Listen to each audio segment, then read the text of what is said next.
Number 7. Growing up, I had an extremely loving and supporting grandma who cared for me all my life. When my parents split up early in my childhood, my grandma was always the one to be there and take care of me. Even if she couldn't do things that are extremely athletic, she has always been there to help me, even if I got into some, dangerous situations. She was one of the best people I've ever had in my life, and I would never let anything bad happen to her. Not a thing at all. However, in June of 2010, I ran into a conflict with my neighbors. You see, my neighbors are not necessarily the brightest of people. They are very spiritually minded people. In fact, they even have their own little cult. It's a small little group that is very well known in my town. I don't know much about it, but my friend tells me that it's a group where a bunch of people walk around in black hoods and black clothing around town, chanting about God knows what. They also occasionally start bonfires in random parts of town. But it's not just that. You see, my neighbors can be very exploitive at times, and they use my grandma's generosity as an excuse to get out of their work. Once or twice a week, my grandma would go over to their house and do yard work for them. Might I add that she is 75 years old, pushing 80. I eventually had enough of it, and I walked over to my neighbor's house and started banging on the door. I was greeted by a scrawny man and woman dressed in black clothes and makeup. They looked at me with a stare that made it seem like they were trying to intimidate me, but I was so filled with rage that I didn't buy into whatever they were trying to go for. If anything, they were more likely scared of me, considering the fact that I'm a 6'1", 200-pound 18-year-old. I had told them that if they don't get off their butts and clean the yard themselves, that bad things were going to happen to them. I sat there, waiting for a response, hoping that they would try and make up an excuse, but they just stared at me. I had enough of them and slammed the door in their face and stormed off. Afterwards, I told my grandma that she won't be needing to work for the neighbors anymore. My grandma tried to kindly tell me no, trying to be the nice person that she is and help out her neighbors, but I told her that no means no, and that she should just relax and let me take care of her until the meantime. Around 2 months later, me, my grandma, and my younger brother are sitting at the dining room table eating dinner. My little brother got done with his food rather quickly, so he decided to go and watch TV whenever he was done. Soon, me and my grandma got done with our dinner right afterwards. My grandma goes to put up the dishes as I try to tell her that I will do them. But she tells me that she can do it, gives me a light smack on the wrist, then goes to the sink to start washing the dishes. Afterwards, I go back to the dining room to look out the window and get a view, and I can see directly through my neighbor's window. The lights in the living room were flashing on and off extremely quickly. They flick with such ferocious speed that you would think it would be an electrical problem. I couldn't find anyone roaming around in the house. I focused on the house for a couple of minutes before the lights eventually shut off completely. A part of me felt a little eerie, like somebody was with us that wasn't supposed to be there, but I brushed it off as one of my neighbor's weird cult meetings again. 5 minutes go by and I'm watching cartoons with my little brother. My grandma calls for me and I get up to go see her. I ask her what's up and she tells me to look out the window and tells me if there's any people out in the front lawn. My grandma has extreme vision problems and can frequently see things that aren't there. I look out the window and sure enough, there are 3 people around kid-sized staring at my window from the front lawn. They were completely encoded in black, as if they were wearing clothes which purposely hid their appearance from me. I felt a chill go on my spine as my eyes widened from shock, not even believing that this was real. Temperatures were also reaching around 25 degrees outside, which made me wonder why 3 people would even want to be out in this area in such a condition. We live right next to an open field, but regardless, it still creeped the heck out of me. I got goosebumps and an extreme shiver up my spine. My mouth started quivering with fear. I could barely make up a single word. I try not to scare my grandma because I know that she's extremely nervous to stuff like this. I calmly say yes, and she immediately panics and grabs my little brother, locking him in the bathroom.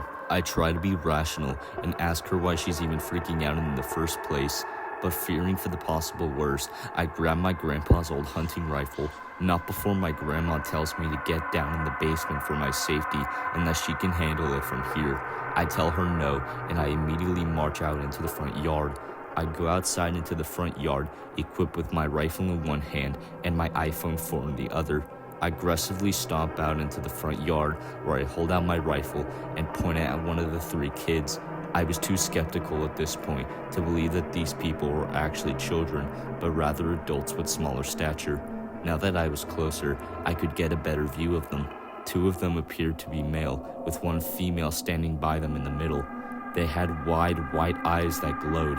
I'll be the first to admit, it creeped the heck out of me. Could it be possible that my neighbors somehow conjured up a spirit? I tried to reach into my pocket for my phone to dial the police, only to look up and see that the three people had slowly inched towards me, around a good 10 yards or so. I stumbled back a bit, wondering how they could have moved that quickly without me noticing. I blindly called 911 and tried describing everything to them. Meanwhile, I maintained constant eye contact with the three small ghosts. The police dispatch told me that it would take a while for the police to get here because most of their units were currently at the scene of a massive car crash around 10 miles out. She estimated that the time would be around 25 minutes. I tried to stay calm and tell the dispatcher that I will be fine in the meantime, despite the fact that I genuinely believed that I was going to die that night. I eventually started to hear loud voices in my head, like somebody was whispering in my ear right beside me. The voices didn't sound human, though they sounded otherworldly, like an alien of some sort. It scared the ever-living crap out of me, but I still tried to maintain my focus. Eventually, the voices became too hard to handle, and I eventually fell to the ground and broke down, throwing my rifle and phone to the ground. I laid down in the grass in a fetal position. I knew that there was no need in fighting back, because chances are a rifle wouldn't probably work out against some spirits that I knew were out to get me. I laid there for what seemed like years before I tried to stand up, only to see the three people 2 feet in front of me, staring down upon me. They caught me extremely off guard, so I recoiled back and started slowly crawling away from them. I couldn't stand because my legs were shivering out of fear. But the thing was, whenever I moved away from them, they would slowly walk towards me. With every little inch I moved, they would slowly step forward. The voices in my head increasingly got louder with each inch that I moved away from them. I eventually decided to stop moving and just admit defeat. But as they slowly start making their way towards me, I can hear the sound of a police siren. I then turn slowly and see a pair of blue and red lights flashing in the distance. I turn back to look at the ghosts, and they've seemingly disappeared. Afterwards, I black out. I wake up in the hospital, surrounded by family and friends. They seem to be super happy about my awakening, bursting out with joy. When I asked them what the big occasion was, they told me that I'd been in a comatose state for well over 5 days, and out of everybody in the room, one of the people there was my grandma, who looked like she was on the verge of a mental breakdown. But after seeing me awaken, well, she rushed over to me and gave me a big hug. She asked me what happened in the front yard, and I suddenly remembered everything. I refused to tell her what happened because I know that she will be extremely worried the more information that I give her about what happened. She's already had to go through enough, and I don't want her to worry even more. Fast forward around 2 months later, and I'm reading my town's newspaper. In the newspaper, there's an entire page talking about the deaths of 2 people after they were mercilessly murdered in their home. The newspaper states that they were stabbed around 8 times and appeared to have burn marks and bruises on their bodies. To this day, they still don't know who the murderer was, but when I looked at the image below the description of the victims, they were my neighbors. My next door neighbors were apparently murdered by something. Maybe the spirits that I saw that night? I had to do a bit of digging for myself. Turns out that my neighbors were actually wanted in another state for the murder of their 3 children. I couldn't find out anything after that. I still don't know why they started the cult or where the cult is to this day. All I have to say is that I will never be the same after that night. Number 6.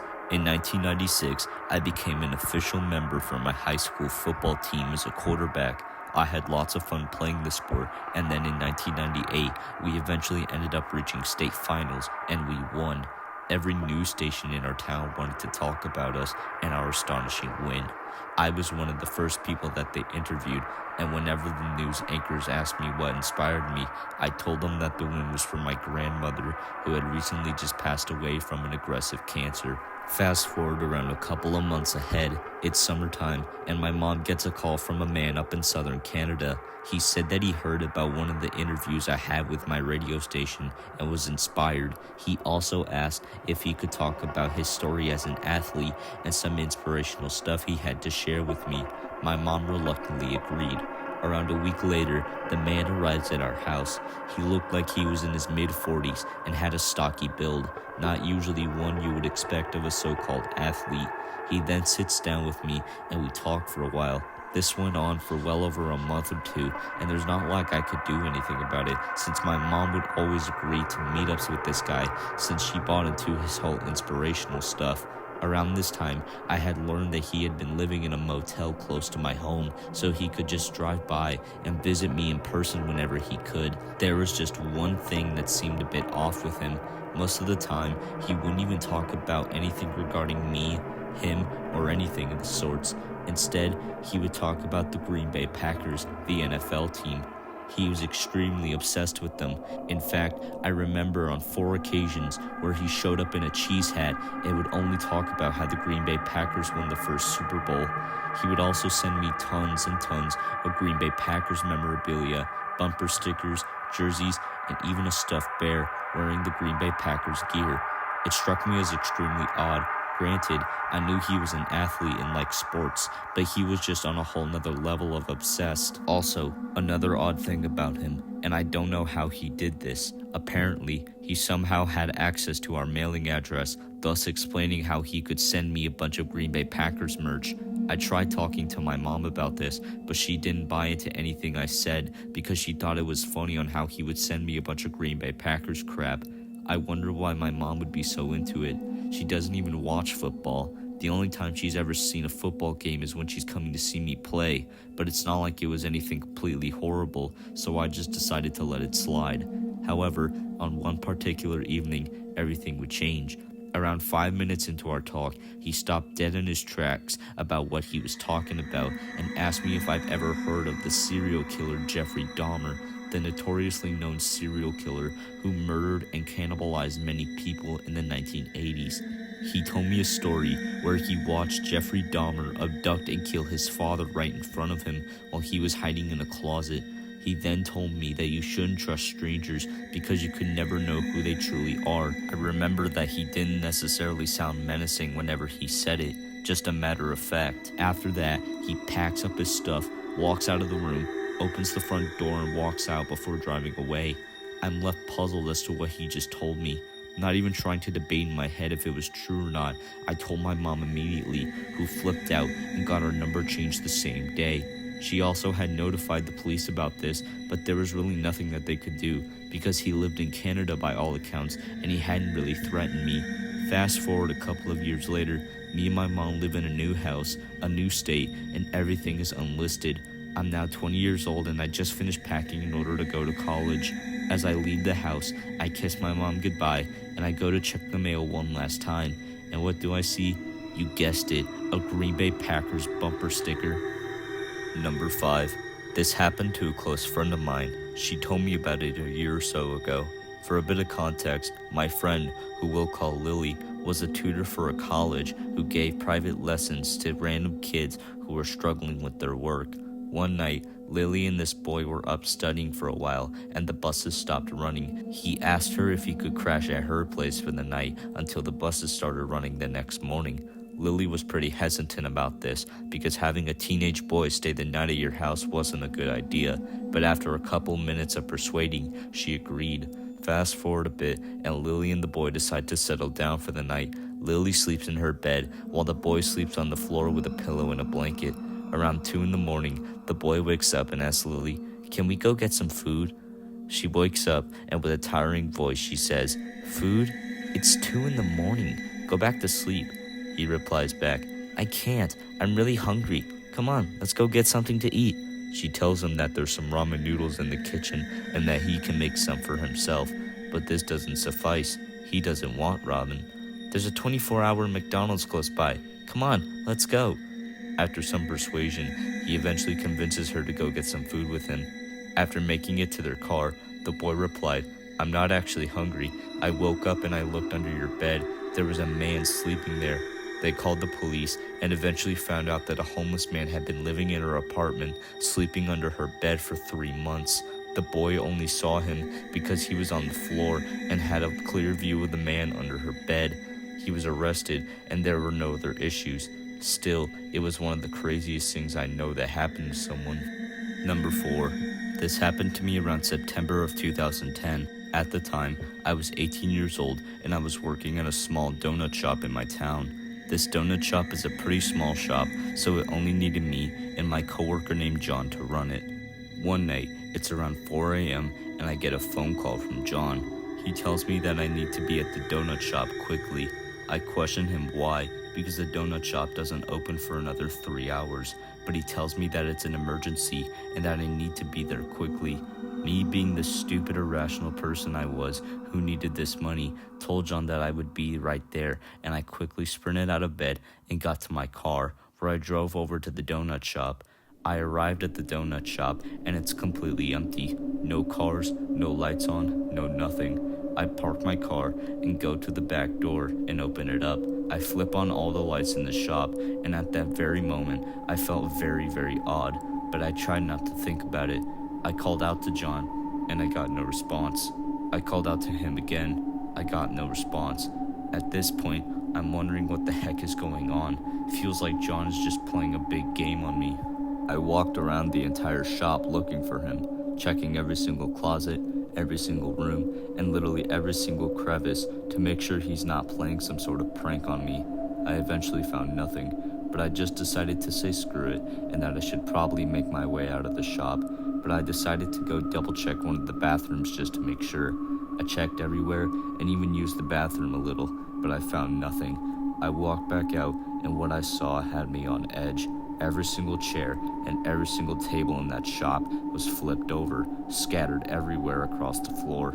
The hairs on the back of my neck were standing up straight. I literally couldn't believe what I was seeing. How in the world did this manage to happen? Nobody was in the shop at the time besides me, and I heard absolutely nothing coming from outside, so how could this have happened?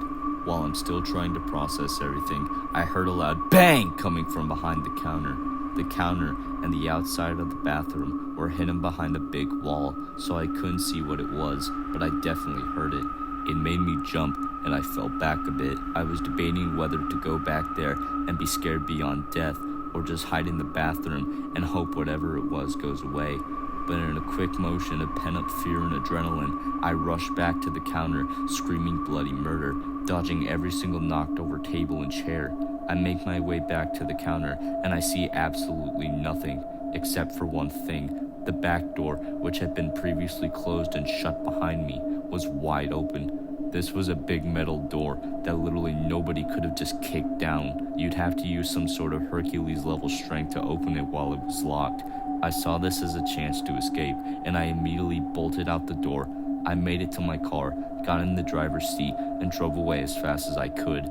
In the meanwhile, I called John, who answers the phone in a groggy mood, like as if he just woke up from the world's biggest nap. I asked him why in the heck he was messing with me back there, and why he called me to come into the shop in the first place. But then John questioned me and says that he never called me, and that he never asked me to come into the shop. My eyes widened and my body began to tremble. I asked John if he was actually messing with me, and he says that he wasn't. John could clearly tell I was distressed based on the tone of my voice and asked me what happened. I told him some ghost or spirit of some sort made a big mess in the shop. He didn't buy into anything I was saying until later in the day we were closing up shop and we decided to look at the security camera footage. While I was in the bathroom, all of the tables and chairs had fallen over, hitting the ground at the same time. John looked at me in disbelief. He genuinely thought I was pranking him. None of us are very spiritual people. We don't necessarily believe in ghosts or anything paranormal, but now we are left puzzled as to what happened. Number 3.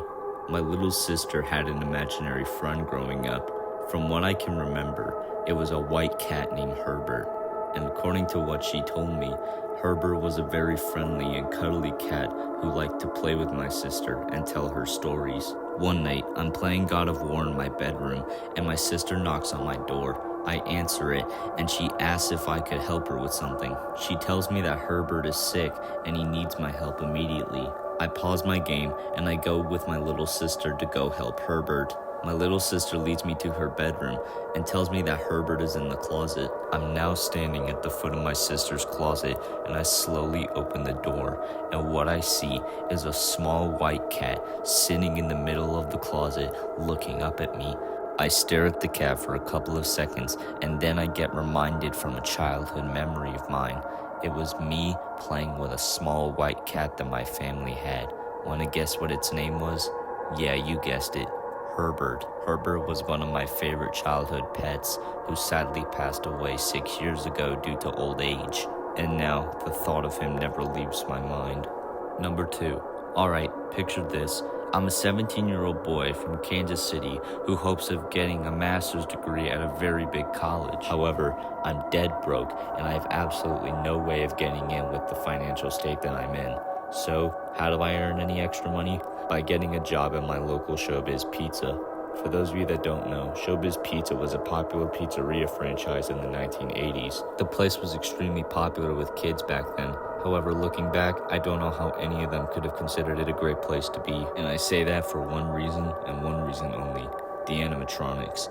Back then, the animatronics were really the only reasons why people came. Besides being able to play arcade games all day for free and eat the most overrated pizza, the animatronics were basically the star of the show. However, out of every single animatronic that was there, not a single one could come close in the creepiness scale to the creep show that was Uncle Clunk.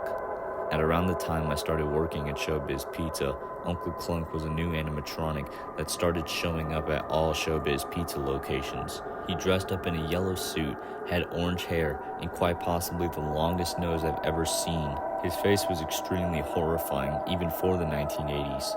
But now that that's out of the way, time to tell you about what actually happened, starting from the start. You see, as Uncle Clunk started slowly being released to all Showbiz Pizza locations, we were one of the first that actually received this horrifying creature. The maintenance started putting them together, and things went well for the first couple of months or so. However, it only took 2.5 months for Uncle Clunk to basically flip the place upside down. You see, the manager started receiving multiple customer complaints coming from multiple different people who said that Uncle Clunk basically terrified their children. My memory is a little bit foggy of these complaints, but from what I can remember, Uncle Clunk would basically stare at the children and would always maintain eye contact with them until they were either out of sight or Uncle Clunk apparently just decided to stop doing it. It got so bad to the point where we literally had to call maintenance to take him off stage mid-show just to see if there was anything wrong with him. Maintenance couldn't find anything wrong with him, so we eventually just decided to reboot him or something and just put him back on stage like nothing happened. However, maintenance apparently probably ticked him off because it only got worse from there. Apparently the kids would start hearing random whispers coming from Clunk's general direction. Clunk would supposedly say things such as, "Sleep with one eye open tonight," or "I'm going to kill you." You know, totally normal stuff that an animatronic for kids would say. And these reports just wouldn't stop. Parent after parent would come in and complain to management on how Clunk is essentially just a danger to their kids and that this place needs to be shut down. However, I didn't buy their stories at all. In fact, I decided to do some research of my own. For the next 2 weeks, I would walk by Uncle Clunk to see if he said anything to me, and if I did, I would write it down. Well, the experiment only went on for a week and a half, not 2 weeks, because it was only a week and a half into my experiment when I walked past Clunk. He said the most bone-chilling thing to me that I don't think that I will ever get out of my head. He said, "There's a man in your attic." All of my hairs on my body start standing up straight, and I quickly look back at Clunk, who is staring at me with this psychotic stare. Using all my pent-up adrenaline, I quickly bolted out of the pizza place, go to the back of the building, and then get in my car. I power it on, and then quickly get out of the driveway as I quickly head home. As I'm driving quickly to my house, I can't get that horrifying whispering voice out of my head, hearing "There's a man in your attic" playing over and over in my head again. You see, I do actually have an attic in my house, and I've been hearing creepy noises, thumps and bumps throughout the night coming from the attic for multiple months on end. It got so bad to the point where my father literally had to hire an exterminator because he thought it was a raccoon or something. But after the exterminators didn't really find anything, we just eventually decided to say screw it, and we had to live with it for more and more months on end. But as I pull up to my neighborhood, I notice that there's red and blue lights as well as police sirens coming from the direction of where my house is. What the heck could have happened, I wonder? But as I pull up to the driveway of my house, I can see that there are essentially police officers everywhere, surrounding the house from the backyard to the front yard to even inside the house. They were everywhere, and their presence was essentially inescapable. I quickly glance around the front yard and the backyard, trying to see where my mother and father are, and I see them out in the front yard, looking back at me as they see my car pull into the driveway. I quickly run up to them and ask them what the heck is going on. My dad explains that he was up in the attic looking for some supplies, but then he saw a man in the corner holding what appeared to be a large knife, and then he quickly got out of there and called the police. I then see what appeared to be 3, maybe 4 police officers dragging out this man from our house. I can still recognize his appearance very well in my mind. He had long hair and a very scruffy beard. He appeared to be in his 60s, and he was extremely intoxicated, and he was very slim. Apparently, this man was actually wanted for murder in New Hampshire, and apparently he managed to successfully escape from police and hid in our attic for months on end, thus explaining all the thumping that we've been hearing.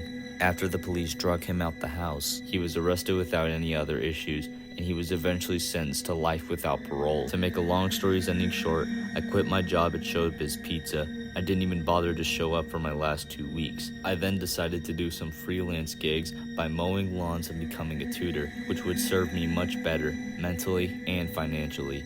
I don't know how I can really end this story off, but all I can say is I'll never be the same after that event, and that man's face and Clunk's whisper never leaves my mind to this day.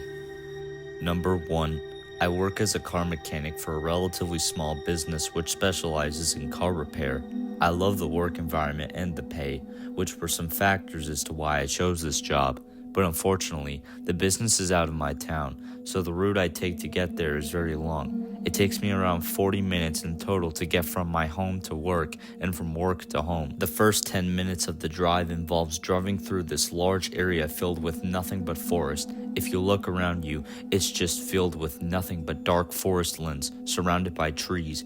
It usually creeps me out. I always just get this odd and eerie feeling whenever I drive through there, like there's something or someone that's going to kill me. I would never know what I would do if I ever broke down there, but besides the occasional squirrel or raccoon in the road, there's nothing serious that I had to worry about. Until one night, it was 8:30 p.m. I was driving home after working a long 10-hour shift. I worked around 2 hours and 30 minutes extra for paid overtime, as I wanted to get some extra money to get my dad an early birthday present. I was driving home and made my way through the creepy forest once again for another eerie drive, but this time something felt extremely odd, like something was going to happen to me that night, something disastrous. But I chose to try and block this feeling by turning up the radio and jamming out to some Sam Hunt. Until I got around 3/4 of the way out, something walks into the road, causing me to slam on my brakes with full force. I'm whiplashed forward into my steering wheel because of how unprepared I was. Afterwards, I was able to gather my thoughts and finally found out what was happening. I realized it was a large coyote of extremely large size, probably like 3 or 3.5 feet tall. After making it halfway through crossing the road, he just sits down and stares at me. I was questioning why a coyote would be out in this area. Coyotes aren't native to this place. Why would one be out here? But something was extremely off. Remember how I said I felt like something bad was going to happen? Yeah, this felt like the time to say I was right. I couldn't move, like I was physically restrained. I knew it was the coyote. Something was so off about him. His unnatural height was one thing, but it felt like an aura surrounded him. I felt like that's what was stopping me from moving the car. I couldn't move my foot towards the gas pedal, as his gaze had me trapped into a position where I couldn't move away from him, or move in general. Around 5 minutes go by, and this thing starts to walk to my car slowly. The radio, which was blasting country songs, was slowly getting more and more distorted and staticky as the coyote moved towards my car. Once again, I still can't move. The coyote continues to slowly walk towards me, and after getting around 4 inches in front of my car, he sits down again, and the radio shuts off completely. At this point, it's nothing but pure silence as the coyote stares into my soul with its big yellow eyes. Then, he does something I'll never forget. He smiled at me, but the thing is, he smiled at me with human teeth. Yeah, you heard that right. This coyote smiled at me with human teeth. When I tell you I've never been so mortified in all my life, I meant it. My mind was completely racing. I can't even begin to digest what I'm looking at. Little by little, each one of my hairs were standing up on end.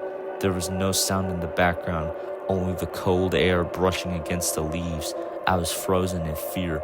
I've never known what this feeling is like, but all I know is that I would never wish it upon my greatest enemy. I stand there maintaining eye contact with this absolute monster, or ghost, or whatever it is. This goes on for what feels like days before it stands up and disappears into the night. After it walks away, I floor it and drive as fast as my car can take me, as if it was chasing after me at full speed. I was absolutely puzzled, not knowing what I just saw, but that wasn't on my mind. What mattered was getting out of there. I made it back home, and I couldn't rest. That smile was burned into my retinas. It looked so realistic. I barely got to sleep that night. That thing, or whatever it was, shook me to my core. That had to be a demon. I was so sure of it. I'm not even that much of a spiritual or skeptic person, but whatever it was wasn't natural. It's been around 2 weeks since I saw that creature. Now, I take a different route to work.